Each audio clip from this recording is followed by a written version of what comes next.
Olá, meninas, tudo bem?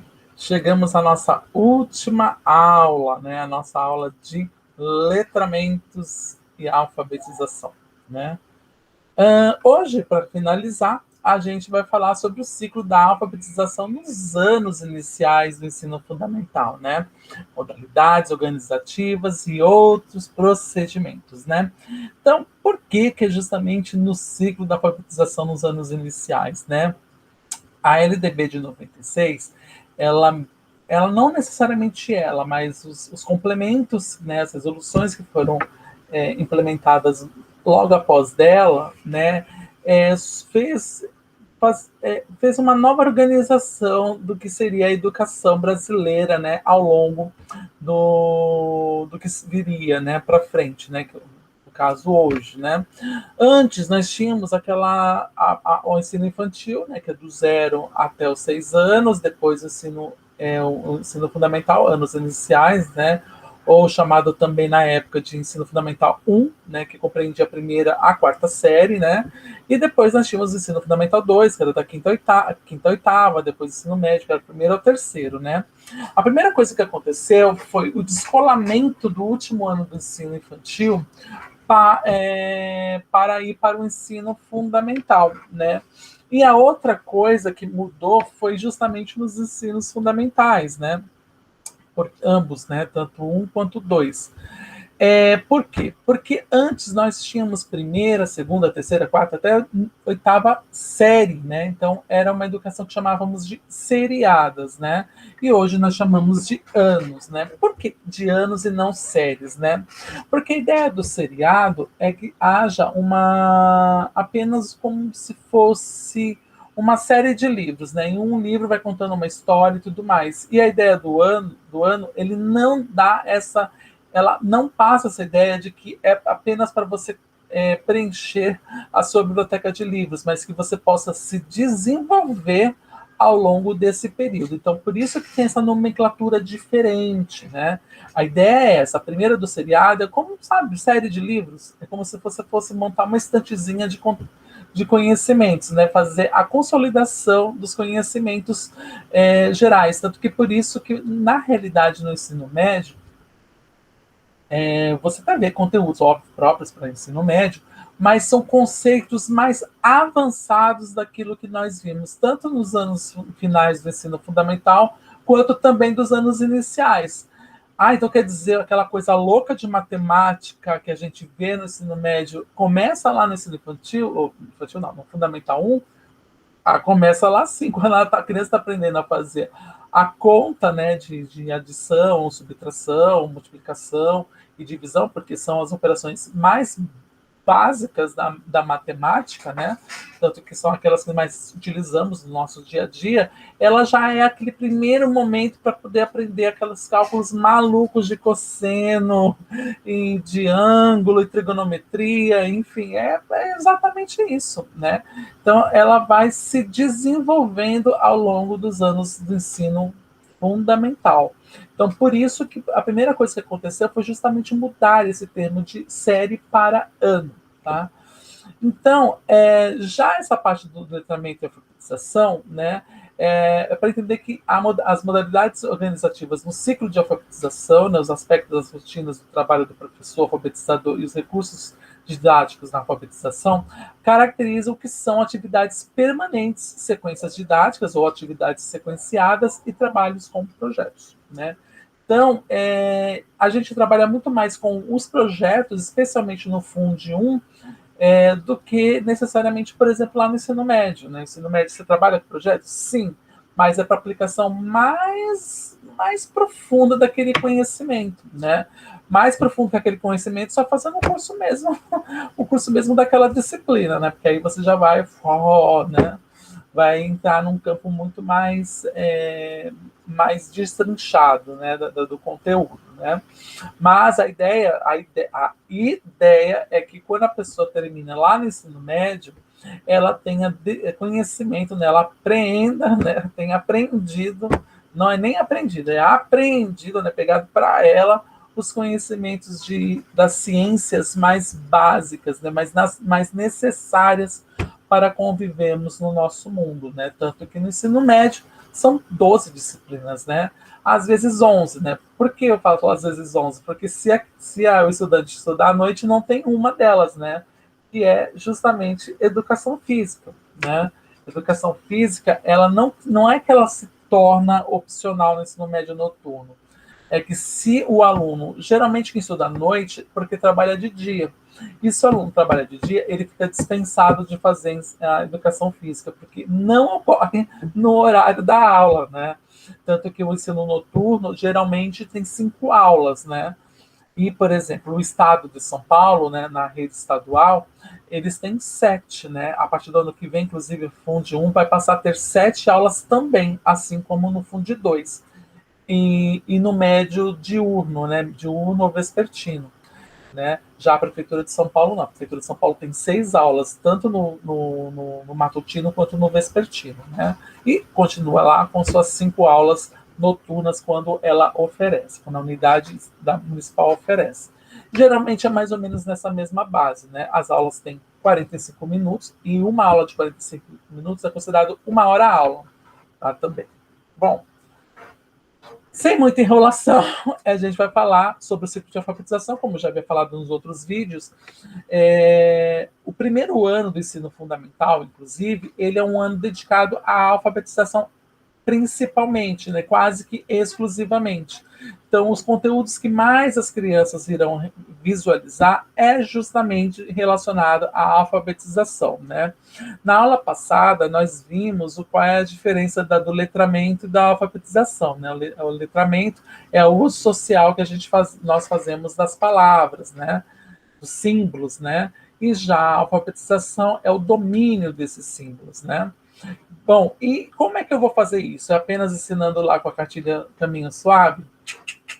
Não, eu tenho que fazer diversos métodos, né? Diversos métodos para que as crianças consigam, de fato, aprender. E às vezes os projetos ou as sequências didáticas, elas contribuem demais nesse processo. Por quê? Porque ela vai dando uma sensação de autonomia à criança, né? Então, ela vai fazendo quase que espontaneamente a aprendizagem, né? Pensando ainda no modo lúdico de se trabalhar. Vai ser lúdico como no ensino infantil? Não, não vai ser lúdico, não vai ser não. Vai ser mais voltado mesmo para a aprendizagem, mas vai dar esse ar mais lúdico a esse tipo de conteúdo. Não sendo tão lúdico, mas vai dar aquela roupagem lúdica no ensino e aprendizagem. Uma outra coisa, eu conversei com uma amiga minha, né, que ela, inclusive, eu convidei ela para fazer a primeira live sobre práticas pedagógicas para vocês, que vai ser disponibilizada na semana que vem, sobre, né, o ensino infantil e alguma coisa que eu vi que alguém colocou que estava alfabetizando no ensino infantil. Eu disse assim, gente, mas ensino infantil não alfabetiza, né? Alfabetizava antes, dava aquele lá no último ano do ensino infantil, né? A gente até ensinava a escrever a letra, mas esse ano foi absorvido pelo ensino fundamental, né? E ela me disse o seguinte, que algumas escolas particulares, ou não só algumas, né? Grande parte das escolas particulares, ela meio que exige que a criança saiba pelo menos escrever o nome e pequenas palavras, né? Então ela sai quase que alfabetizada assim, né? Mas isso em escolas particulares, né? A gente sempre tem que lembrar de um detalhe, né? Um detalhe muito importante. Vocês que fazem os cursos de licenciatura, não é só de pedagogia, não. Todos os cursos de todos os cursos, né? De licenciatura em geral. Nós nos preparamos para trabalhar no ensino oficial, né? Ensino oficial. As escolas particulares, elas não fazem parte do ensino oficial. Elas são chamadas de ensinos suplementares, né? Por quê? Porque na Constituição Federal diz o seguinte, que a educação é um direito do cidadão e um dever do Estado, né? E quando eu falo Estado, né, já havia falado isso para vocês, eu não estou falando Estado de São Paulo. Eu estou falando do Estado, incluindo o Brasil como Estado, né, União, os estados mesmo, propriamente dito, como o nome diz, né, os nossos 26 estados mais o Distrito Federal, e também o município. Né? Então, o município também tem o direito tem o dever de prover educação à sua população. Né? Então, é muito importante a gente lembrar disso. Por mais que as pessoas mas eu não vou trabalhar no ensino público, eu não quero, eu não gosto. Beleza. Só que você está sendo preparada para trabalhar lá. É isso. É verdade, é isso. E como o nome diz, o ensino particular é um ensino suplementar. Ele faz uma certa complementação, né? Quando a gente fala para a gente defender a escola pública, não é que a gente quer acabar com o ensino particular, não é bem isso, né? Eu já havia falado, não sei se foi com a turma de vocês, mas ou com a turma da segunda-feira, eu acho até besteira quando as pessoas colocam os seus filhos em escolas particulares do bairro, né? A não ser que seja tipo um Porto Seguro, um St. Patrick, né, Santa Marcelina, o Instituto Avenues, aí realmente aí eu esmudeço, né, não estou nem aqui, porque aí são, né, escolas, né, que são, né, enfant, né, são outro tipo, é um outro tipo de escola, né, o Lavoisier, né, também. O Lavoisier, não, o Lavoisier acho que é o laboratório, acho que é Pasteur, né? Tem um Instituto Pasteur também, acho que é Pasteur. E tem um que é francês, juro por Deus que estou em dúvida, não lembro o nome mais. Então não vou nem dizer o nome, que de repente estou falando besteira, mas se for desse, realmente, aí é outra coisa, né? Aí é esmudeço, né? Aquela coisa meio waldorfiana, né? Do ensino alemão também. Então, aí sim a gente esmudece e fala, realmente é outra coisa. Aí a pessoa já é outra prateleira, né? Não é nem, não tá nem entre nós aqui. Não está nem com nós aqui do barraco, né? Mas é muito importante a gente lembrar disso, né? Porque o ensino oficial ele é muito importante, porque nem todo mundo tem condições de pagar uma escola para o filho estudar. E detalhe, a escola pública, ela é paga sim por você, paga por mim, até eu que não tenho filho, eu estou pagando para ter aquela escola pública, né? Porque quando eu pago os meus impostos, compro produtos que lá vem os impostos embutidos, tudo isso vai criar uma arrecadação. E essa arrecadação, 25% tem que ser destinada obrigatoriamente à educação. Então, a gente financia, sim, a educação pública, né? Tanto que por isso que eu sempre falo que é necessário que os pais dos alunos de escola pública compreendam que não é que ela está apenas numa escola pública, ele está numa escola que eles estão pagando meio que indiretamente. Ele não, indiretamente, mas estão pagando, né? E como diz a Constituição Federal, é um dever do Estado. É um dever, né? Bom, para começar tudo isso, né, já começando há muito tempo, né, com esse bate-papo que eu tive aqui, a gente precisa contextualizar tudo isso, né, o de hoje, né, tanto que o tema é assim bem pequeno, né, ciclo de alfabetização nos anos iniciais do ensino fundamental, modalidades organizativas e outros procedimentos didáticos. Então, para contextualizar tudo isso, você já percebeu que há várias formas de trabalhar o mesmo conteúdo? Se você nunca percebeu isso, nem fazendo a questão do estágio, é melhor rever os seus conceitos. Por quê? Mesmo que o seu conteúdo esteja redondinho pronto, você vai ter que fazer sim adaptações. A gente sempre, como eu falei, temos que lembrar que trabalhamos com pessoas. E trabalhar com pessoas envolve conhecimentos diversificados, porque cada uma vai ter capital cultural diferente. Mesmo a criança, sabe aquela que o pessoal fala, é uma página. Criança é isso, é uma página em branco, né? Isso é uma criança. Mesmo a criança que a gente acha que é uma página em branco, a gente só pode achar, porque ela em branco não é nada. Ela tem sim valores, ela está em construção, mas ela tem já sim muitas páginas escritas na sua caderninho da vida.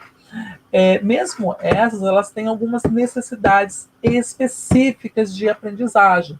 E quando eu falo necessidades específicas, eu não estou me referindo à educação inclusiva, não, de jeito nenhum. Cada criança, ela vai desenvolver, vai pensar de formas diferentes. Então, a gente tem que trabalhar diversas formas os nossos conteúdos, já naturalmente. Mas, especialmente no que tange a alfabetização, né, que é o primeiro momento do ensino, né, quando ela aprende a ler e tudo mais, a gente tem que lançar mão de diversos projetos, diversas ferramentas que possam auxiliar essas crianças a aprenderem, né? Então, a gente vai ver agora um pouco das modalidades organizativas, né? Como é que a gente faz essas modalidades? Como é que a gente usa essas modalidades organizativas? A gente tem um conjunto de 3 perguntas, né, para poder fazer isso. A primeira é: o que eu vou ensinar, né? O que é ensinar? O que ensinar? O que eu vou ensinar? Qual é o objetivo, né? Para que eu vou ensinar isso, né? Qual é o conteúdo que vai ser pertinente ao meu serviço, né? A segunda pergunta é: quando eu vou ensinar isso, né? Em que momento da aprendizagem eu vou ter que utilizar, lançar mão dessa ferramenta? E a terceira é: como eu vou fazer isso, né? Como vai ser que eu vou ensinar, né? Quais são os meus mecanismos, né? As minhas praxes, né? Para poder desenvolver aquilo que eu quero ensinar. Então, o primeiro ponto é lembrar que é importante organizar o planejamento e traçar os objetivos. Por quê? E quando a gente planeja, né, quando você vai viajar, não façam como eu faço. Eu vou na hora assim, pronto, faço minha mala, né? Mas é porque eu sou prático, eu sou meio doido, eu não bato bem, né?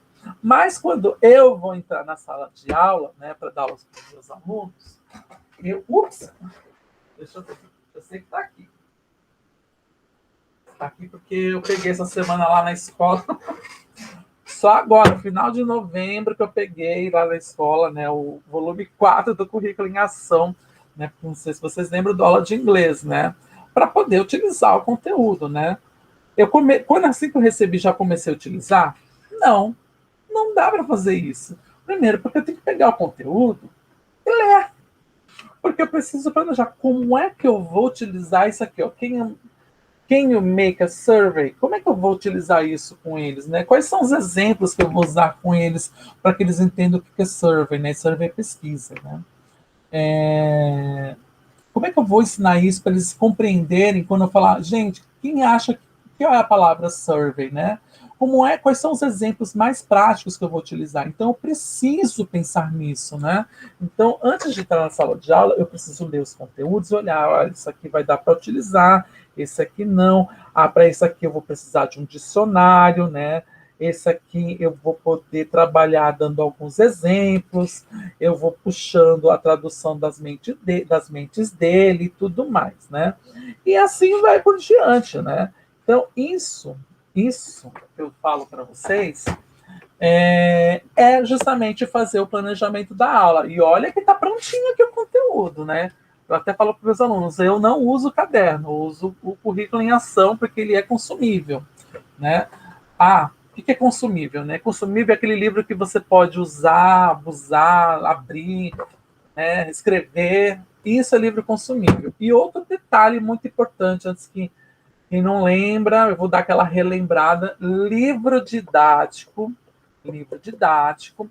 Não só esse, sabe aquele livro didático que vocês recebem na escola que as pessoas falam assim: oh, a escola jogou de fora dinheiro público, eles não são livros, e eles são livros datáveis, né? Todos eles são datáveis. Não adianta guardar esses livros por 10 anos, não.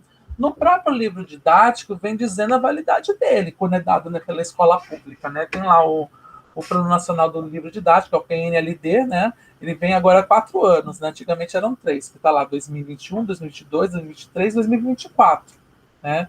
Então, não, 2020, 21, 22, 23, né? Então, lá traz a validade dele. Depois de período, gente, é reciclagem mesmo, das boas, manda embora. Porque não tem mais serventia, né? Por quê? Eu vou até explicar por que isso acontece. Porque os currículos, eles precisam evoluir. Então, o currículo que era de 5 anos atrás, ele já não é o mesmo de hoje. Primeiro, até te digo assim, super fácil, né? Há 5 anos atrás, no governo do estado de São Paulo, nós seguíamos um. Ah, esqueci o nome. Esqueci o nome. Proposta curricular. Eu ia falar, gente, esqueci o nome. Era proposta curricular. Hoje é currículo paulista, né? Então, isso indica que cada tempo, de tempos em tempos, precisa ser óbvio, ser atualizado, né? Afinal de contas, né, o mundo mudou, especialmente nesses 2 últimos anos, né? E a gente precisa dar uma atualizada em todos os conteúdos, todos eles. Ah, mas matemática não precisa atualizar. Será que não precisa? Será que a gente não precisa contextualizar conceitos para nossas novas realidades? Então, isso é necessário. Então, por isso que a gente tem que planejar o que vai ensinar. Eu vou simplesmente chegar assim, ó, Tó, faz isso. Não, eu tenho que explicar o que é. Então, por isso que tem o planejamento escolar. E para isso, a gente também precisa traçar o objetivo. Qual o objetivo que eu quero que o meu aluno faça, né? Realizando essa atividade. Onde eu quero que eles cheguem, né? No meu caso, o objetivo é sempre que eles guardem quantidades de palavras. Esse é o meu objetivo no ensino fundamental 2. Eu vou até explicar por quê. Porque mesmo que eles não compreendam como que é a formação das frases, né? E olha que eu falo que as frases são quase que idênticas do Brasil. Mesmo que eles não compreendam, pelo menos eles estão guardando significados, né? E para você ter uma boa conversação, por exemplo, em inglês, você ter pelo uma boa conversação, não, uma conversação assim razoável, você tem que conhecer pelo menos 450 palavras, né? Razoável. Depois, a partir disso, a conversa vai evoluindo. Só para vocês terem uma ideia, nós falamos e conhecemos aproximadamente 4.000 palavras em língua portuguesa. 4.000. Sabe quantos verbetes tem no dicionário? 125.000, 200.000. Faça a comparação, abre um dicionário. Todos eles vêm dizendo a quantidade de verbetes que tem lá. Para quem não lembra que verbetes são aquelas entradas, né? Por exemplo, acreditar, que vem até silabado. Acreditar, né? Aí vem lá, verbo, tal, e vem a explicação do que é acreditar. Vem é tal coisa, dois tal coisa, três tal coisa. Então, isso é chamado de verbete ou léxicos, né? São os léxicos, né? Então, eu preciso traçar o meu objetivo. No meu caso aqui, na língua inglesa, é traçar a quantidade de palavras que eles possam absorver. Tanto que volta e meia eu falei, gente, qual é o significado mesmo da palavra? É tal coisa. Mesmo quando eles falam errado, na hora eu faço correção para eles, né? Tal coisa, né? E eu ainda estimulo que eles falem mesmo errado. O importante é para mim eles saber que existe, aquela palavra existe. E também que ele saiba qual o significado, qual é a relação a relação dela, né? O seu referente em português, né? Então, por isso que a gente precisa planejar, né? Primeira coisa é planejar e traçar o objetivo que eu quero atingir. Então, durante a elaboração do plano de aula, o professor ele define como vai trabalhar, né? Como vai ser esse processo de ensinar e tudo mais, né? E a partir daí, ele vai definindo, né? Vai definir como ele vai alcançar os objetivos que ele traçou lá no primeiro momento, né? Com quais são as ferramentas, quais vão ser os conteúdos extras que podem ser trabalhados, quais são as atividades, o que mais ele pode fazer para diversificar e criar possibilidades. Lembra que eu falei agora há pouco? Trabalhamos com pessoas, né? E cada pessoa vai ter, sim, uma compreensão diferente e na qual a gente precisa ir adaptando, né? Para os alunos. Às vezes para um grupo, às vezes para um aluno só. Né? Então não se deve trabalhar sempre da mesma forma. É óbvio que não. Então, eu não vou trabalhar igual a minha professora de inglês lá da quinta série, lá de 1993. Né? Não trabalho igual a ela. Né? E olha que eu gostava dela. Beijo, Érica. Sabe, Deus lá sabe onde que ela tá. Era a professora Érica. Né? Ela não gostava muito de mim, não, mas eu gostava dela. Eu achava o máximo inglês, né? E então eu trabalho do mesmo jeito que ela? Não, eu não, obviamente que eu não trabalho. Eu tenho um outro método de trabalho, porque eu já tenho um outro tipo de pensamento, né? Em 93 nós tínhamos a LDB de 71 vigente, né? Então, o objetivo da língua inglesa também era diferente, né? Nós não tínhamos nem parâmetros curriculares, né? Os parâmetros surgiram 5 anos depois, né? Que deu agora origem à BNCC, que dá origem aos currículos já regionais, né? Que no caso aqui, como eu mostrei para vocês, é o currículo paulista, né? Que é o do governo do estado de São Paulo, né? Então, por isso a gente não deve trabalhar da mesma forma, porque eu, aluno, sou diferente de hoje, um aluno de hoje, né? Eles têm hoje muito mais acesso à informação do que eu tinha na minha época, né? Em 93 não tinha internet, né? A internet surgiu 2 anos depois, e mesmo assim a internet ainda não era a internet como nós conhecíamos hoje, né? Era tudo muito limitado, né? Hoje já não, hoje você está no celular e está conectado à internet, né? Você consegue, eu quero ver tal notícia. Eu entro aqui, já achei a notícia, já me informei. Ou entro no vídeo no YouTube e vejo, né? Eu quero aprender a fazer tal receita. Eu preciso de uma professora de culinária? Não, eu tenho o YouTube. Eu tenho um blog, eu tenho um Instagram, né? Algumas influencers culinários ensinam também por lá, ou até mesmo no próprio Facebook, né? E tem lá, eu adoro ver, né? Eu adoro comida, eu adoro ver. Então, tudo isso hoje mudou o perfil de quem nós somos, né? Então, o meu eu da década de 1990 é totalmente diferente do meu eu da década de 2020. Né? Então, completamente diferente. Então, por isso que a gente não deve jamais trabalhar da mesma forma. E eu ainda digo isso, a gente não trabalha nem da mesma forma diariamente. Porque, como eu falei, trabalhamos com pessoas, então todo aquele conteúdo precisa ser adaptado, readaptado, desconstruído, reconstruído e assim por diante. Entretanto, uma coisa nunca sai de moda e é sempre importante ter: organizar a rotina. Até porque a rotina vai te dar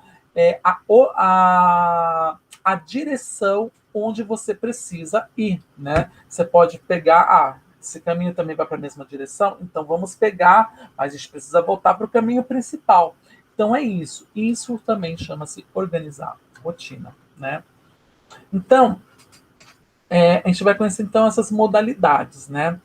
Para atividades permanentes, que podem ser diárias, semanal, quinzenal ou até mesmo mensal, como diversificadora, a gente pode usar com as crianças rodas de conversa, né?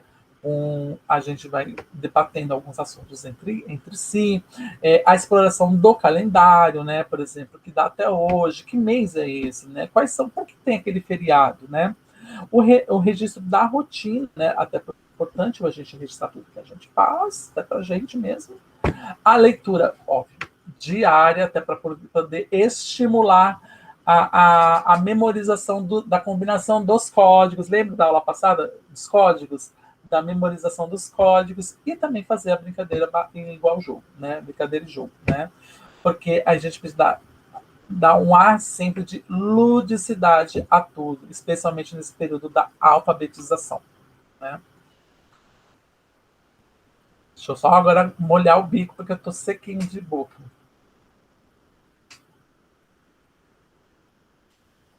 Bom, vamos lá.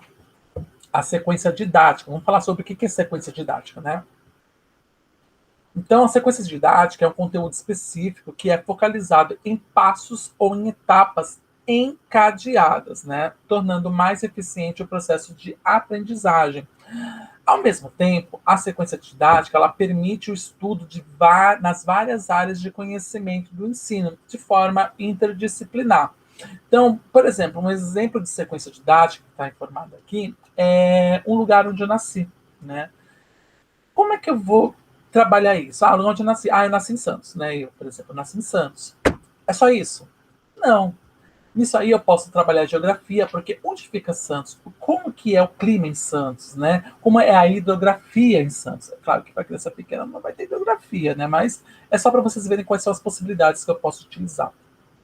Como que é o relevo de Santos? Tem A gente pode trabalhar isso com os alunos. É plano, tem subida e descida, né? Aí eu vou falar, não, ele é plano, boa parte da cidade tem os morros e tem a praia, né? E tem um estuário lá, que é o canal, né, onde fica o Porto de Santos, né? Que faz, inclusive, a divisa com o Guarujá, que é uma outra ilha. Santos fica numa ilha, né? Junto com São Vicente, né? Junto com São Vicente e tudo mais. Eu posso trabalhar a história com isso, no lugar onde eu nasci, né? Qual é a história de Santos? Qual é a relevância de Santos, né? Posso trabalhar também por que nome Santos, né? E buscar, né, na história isso, né? Eu posso trabalhar a língua portuguesa, porque para projetar essas escritas, tem que utilizar a língua portuguesa. Posso trabalhar matemática, né? Quantos canais de Santos tem, né? Qual o tamanho de Santos? Qual é a quantidade de população de lá, né? É, quantos minutos leva do centro à praia, né? E então, vocês veem quais são as possibilidades. Então, tudo isso, para poder dar um ar mais completo, eu posso criar uma sequência didática, onde várias disciplinas podem conversar entre si sobre o mesmo assunto, né?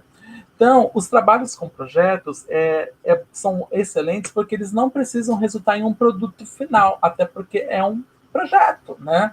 Mas sim na conclusão de uma pergunta que orienta o seu desenvolvimento. Então, feito isso, é elaborado um portfólio, né, ou uma documentação pedagógica que apresente o processo do projeto e as aprendizagens presentes em cada etapa do trabalho. Então, por exemplo, aqui tem um exemplo da dengue, né? A dengue. Vamos trabalhar um projeto sobre a dengue, né? Cada um pode fazer uma parte, né? Então, cada um vai atrás de uma informação específica. Então, ele vai responder apenas uma pergunta, né? Porque a gente pode utilizar diversas, né? Como que a dengue se transmite, né? Como é que é o criador da dengue, né?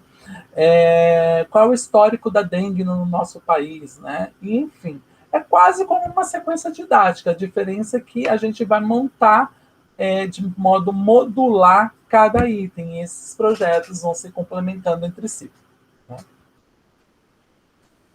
E a atitude investigativa. Então, o bom de trabalhar tanto com sequência didática quanto com projetos é que a gente cria essa atitude investigativa nos alunos, né, de ir atrás da informação, né, criar um aluno pesquisador, né.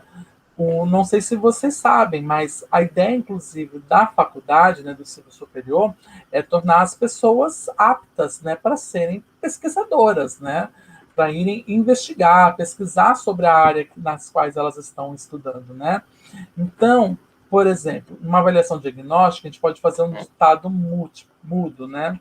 O que é um ditado mudo, né? Que é um didático de palavras do mesmo campo semântico, né? Vamos utilizar aqui, por exemplo, o campo semântico da comida, né? Então, olha, tem aqui tomate, mortadela, pizza, pão, né? Então, vamos fazer um ditado mudo, né? Criem um ditado, né? Com uma dessas palavras, né? Aqui o exemplo é eu comi tomate, né? Então, eu comi, porque é comida, né? Tomate, né? Então, o professor ele pode organizar esse portfólio individual ou da turma sobre o avanço do processo de alfabetização das crianças. Por exemplo, num caderno, com a separação de algumas folhas por criança, para colar as sondagens de escrita e registrar comentários sobre o desenvolvimento de cada uma, né?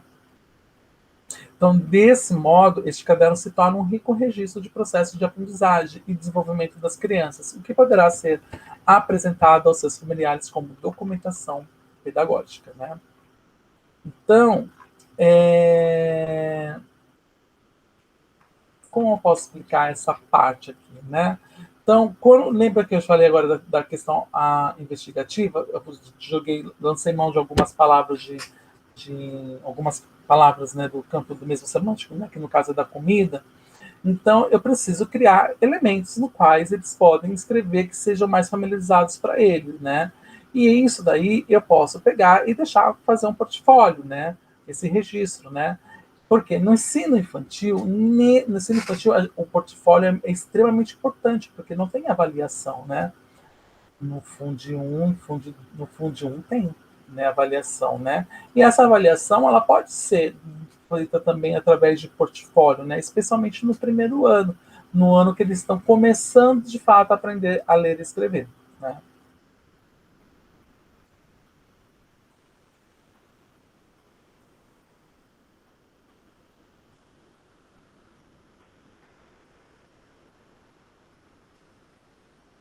Uma outra coisa que a gente pode lançar mão é a atividade em grupo, né? A atividade em grupo, ele auxilia no ensino colaborativo. Por quê? Sempre num grupo de crianças, sempre, não só de crianças, mas também de adultos também, vocês podem comprovar sobre isso, inclusive. A gente consegue, às vezes, assimilar muito mais rápido que um outro colega. E às vezes, ou melhor, na maioria das vezes, o colega ele vai saber explicar muito melhor do que eu, professor, né? Por que isso acontece?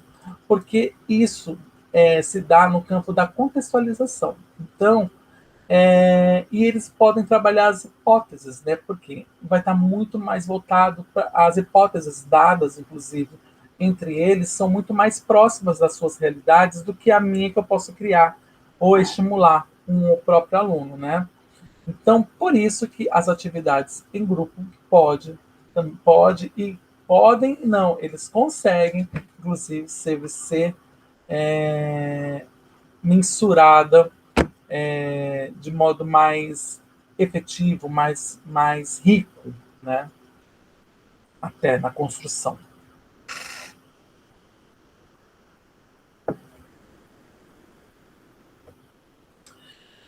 Também nós temos o que chamamos, né, de lição de casa, né? A lição de casa é complicada, né? Os alunos não gostam muito de fazer, mas a lição de casa, ela é sempre percebida como algo que se opõe ao prazer, né? Uma oposição. Você tem que fazer a lição de casa, que é a brincadeira, né? Então, por que a lição de casa também não pode ser prazerosa e divertida, né?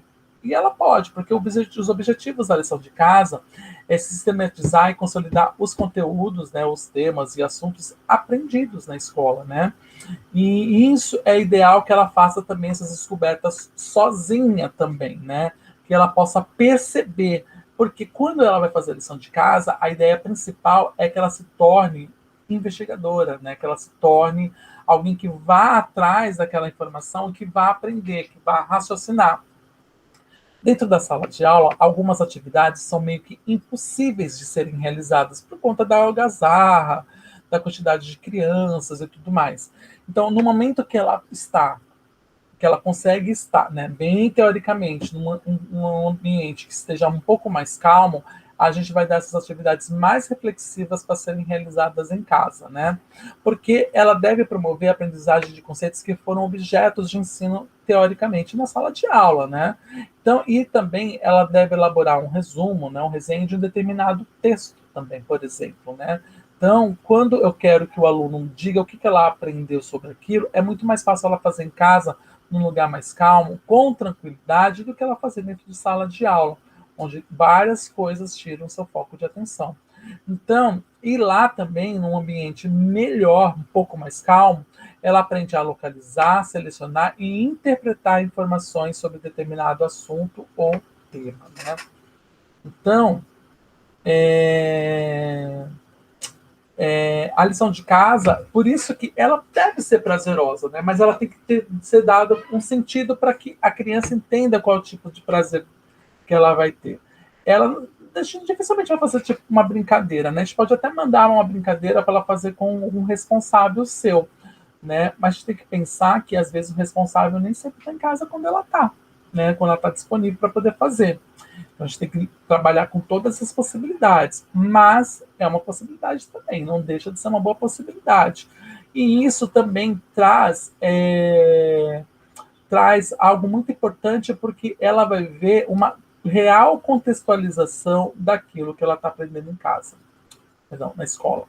Uma real contextualização, porque quando ela consegue dividir com os seus pares isso e eles respondem, auxiliam essa criança, eles veem que isso de fato é importante e acabam assimilando melhor, né? Tem outras coisas que são criados professores, né? Que eu adoraria, Maria, ter esse dom. Já fiz eu fiz, eu consegui fazer, que foi o jogo da onça. Mas tem outros que a gente consegue fazer também, que são jogos elaborados pelos professores, jogos didáticos mesmos, né? Jogos lúdicos, né? E o bom do jogo é que ela leva ao senso de organização. E isso é muito importante, né? e para criança, né, quando a gente faz esses jogos, né? Porque a organização das crianças em grupos para jogar precisa sempre levar em consideração o conhecimento que ela já tem sobre a língua escrita, né? Porque esses jogos eles podem ser feitos. Lembra do torto que eu falei na semana passada? É para vocês? Falei. Gente, eu tenho muita em dúvida, mas acho que foi para vocês que eu falei na aula de quarta-feira, né? Na aula da quarta-feira passada. Do torto lá do coquetel. Então, as crianças com saberes diferentes, né? Porque o jogo você não vai jogar sozinho, você joga com outras pessoas. Então, com esses saberes diferentes, porém próximos, deve permanecer no mesmo grupo. Por quê? Porque eles vão sempre auxiliar uns aos outros, porque eles têm a mesma linha de pensamento. Né? E uma outra forma que a gente consegue realizar também são os recursos digitais na alfabetização. É óbvio, porque, como nós já falei agora há pouco, nós passamos por uma transformação muito louca nos últimos 2 anos, né? Nesse ano e no ano passado, por conta da Covid, né? Então, isso potencializou essas possibilidades. Por quê? O domínio do letramento, ela é, de certa forma, inclusive, uma condição para o acesso do letramento digital. Porque, geralmente, nos recursos digitais, a gente precisa dominar o fator social da comunicação. Isso só com letramento, né? Porque a criança tem que oportunidade de aprender a utilizar ferramentas, ou seja, ela utiliza outros elementos para pôr em prática aquilo que ela viu, por exemplo, na lousa, escreveu no caderno, ou até mesmo num livro, né? Então, quando ela vê isso tudo aplicado sobre outra ótica, opa, ela diz assim, oh, nossa, isso eu consigo usar então em qualquer área. E ela vai lembrar esses mecanismos, né? Então, os recursos tecnológicos se tornam aliados importantes no processo, óbvio, de alfabetização. O que é importante que os professores aprendam como fazer, né? E onde se encontram esses recursos tecnológicos, né? É óbvio, no laboratório de informática, mas também pode estar em sites educativos, ou até mesmo um trabalho interdisciplinar, né? Porque eles vão trazer maiores oportunidades para refletir sobre a escrita, né?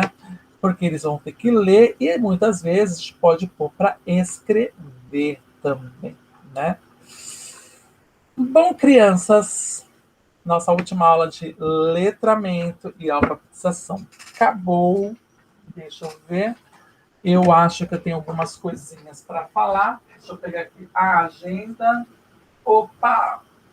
Peguei a agenda.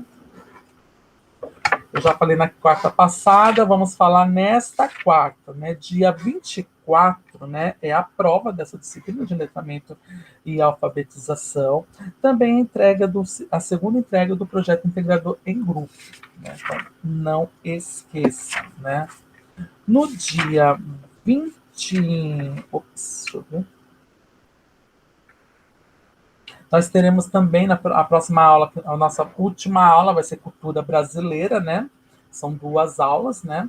Elas serão disponibilizadas no dia 24, depois no dia 1º, né, de dezembro. E no dia 1º de dezembro nós temos a segunda chamada das provas presenciais. Então, se alguém perdeu a prova, vá lá no ambiente, faça a solicitação, pague o boleto, porque a prova é no dia 1º, tá? Também é online, tá? E no dia 8, né, nosso último dia de aula é o dia da recuperação. Caso vocês não tenham atingido 1.500 pontos na avaliação, essa avaliação não precisa pagar, ela é de graça. É só vocês entrarem no ambiente e realizarem as provas, tá? E é só isso, tá bom? Bom, gente, boa prova para vocês de letramentos e alfabetização. Espero que vocês arrasem. Tenho certeza que vocês vão. E além disso, semana que vem eu começo a disponibilizar as minhas lives que eu fiz com algumas colegas, né, professoras de educação infantil, sobre práticas pedagógicas, né? São 4 lives, né? Provavelmente eu vou disponibilizar uma na semana que vem, 2 na outra semana e a quarta uma na semana, 2 na semana que vem, 2 na outra semana, confundi tudo. 2 na semana que vem e 2 na outra semana. Eu não tenho a data certa, mas eu vou mandar lá no grupo de WhatsApp para vocês, tá bom? Um beijo e boa prova para vocês.